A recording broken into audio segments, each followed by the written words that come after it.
هرچی کاشتم، گرفتی از من هرچی داشتم.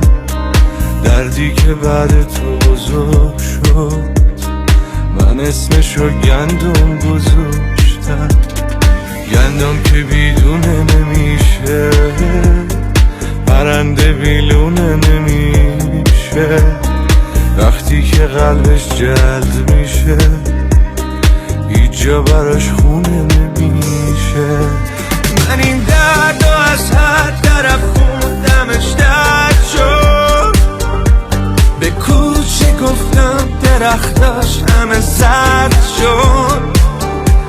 من بغض کردم دل آسمون باری، انگار یه دنیا به دنیا بدهکاری. من این دردو از هر طرف خوندمش درد شد.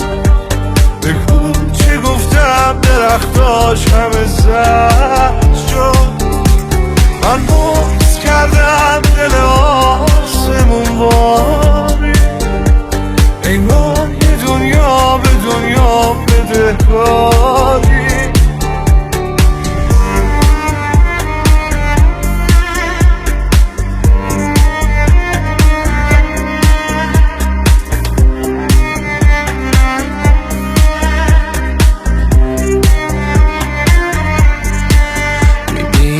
غمی که پیره زد تو خونمه، صدای ضربه های ریز استخونمه.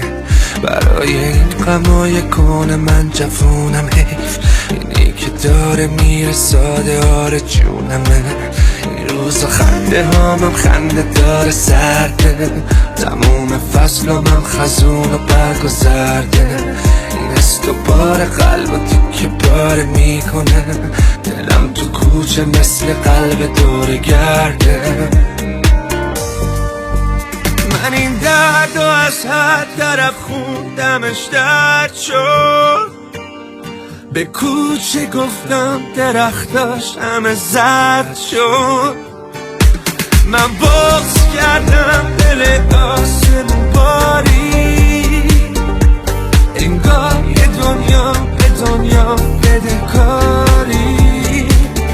من این دردو از هر طرف خوندمش درد شد. به کوچه گفتم درختاش همه زرد شد.